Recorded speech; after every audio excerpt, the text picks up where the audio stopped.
Àdìgún kú ọdún Ọláníran ṣe bí ìwọ ní ìwé òun ẹnìkan bí ẹgbàágbèje olóríire ni.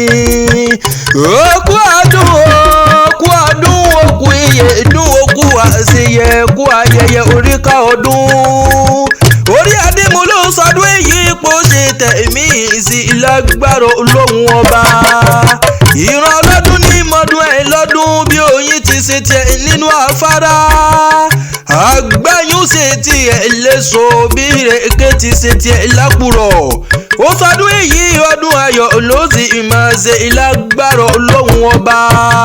Mọ́kànjú ọ̀la o Hájì Ridwanullah ṣe bí wọ́n ní kéésì ọdọọdún la rórógbó ọdọọdún la ráwùsà ọdọọdún la rọmọbì lórí àtẹ.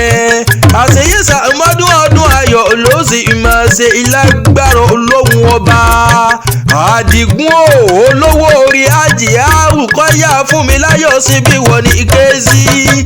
Ikú òní filé ìrẹsọdẹ àrùn òní filé ìrẹsọdẹdẹ. Ìgbà rẹ ti ń dùn yóò Ọlọ́run ọba oníjọ́ tán láíláí. Ó ní rẹ̀lẹ̀ ó sì máa ga ni. Ó ní máa padà sáyé ìdá lágbára Ọlọ́run ọba. Ìláyé aláwùrọ̀ bí ọba oníjọ́ ó kánjú kú láyé. Ọláníran o Sheikh Hájì Ridwanullah ṣe bí wọ́n ní kéésì. Amir fún gbogbo tùràrí ànábì fans club pátápátá ṣe bí wọ́n ní wíwùn. Bàbá Rọ́díà bàbá Màrídíyà ṣe bí wọ́n ní kéésì ọdọọdún ní láṣọ lógúnlógún. Ọdọọdún ní kàn án so lọ́gbọ̀n. Àṣeyíṣà mọ́dún ọdún ayọ̀ ló sì máa ṣe lágbára Olóhun ọba. Àdìgún o Sheikh Hájì Ridwanullah ṣe bí wọ́n ní kéésì. Bẹ̀stì yìí ni Àṣàkí Adé Mẹ̀múnà fọlọ́hún sọ lónìí máa kí yín kú ọjọ́ ìbí nípa ẹ̀rọ ọ̀pọ̀ rẹ̀ láyé nínú àlàáfíà ara. Pé kò ní pààyàn ẹ̀ onímọ̀ ìnira láyé tọ̀ wá ìláyé aláwòrán orí ọba oníjó òkànjú kú láyé. Bẹ̀stì yìí Àṣàkí Adé Mẹ̀múnà fọlọ́hún sọ ní máa pé irú yín sọ wọn láyé. Ó ní máa kówó yín máa pọ̀ sí ni. Ọlá yín máa pọ̀ sí ni.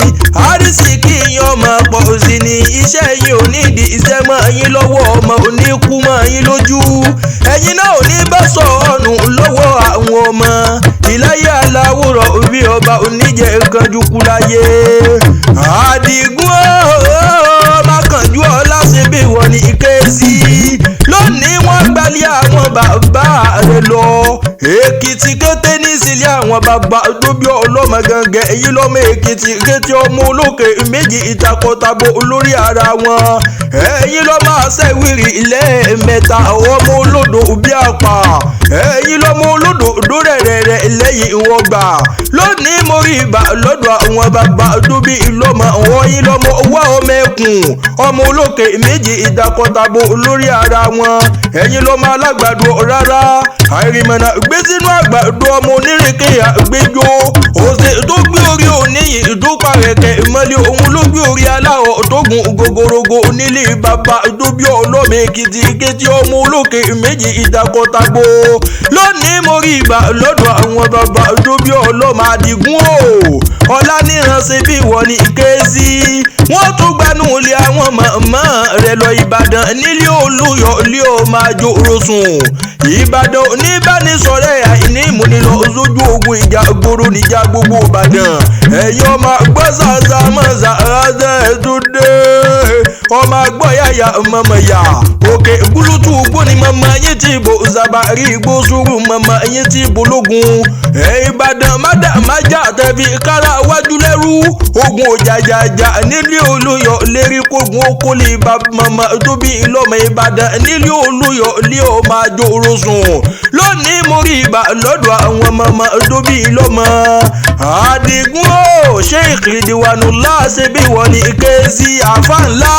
Ó sọdún èyí ọdún ayọ̀ ló sì máa ṣe lágbára Olóhun ọba. Bí ó bá pé ta ní kéwì ìlàtẹ̀ ẹ̀ka orí adé àlà nílò orúkọ tèmi jẹ́.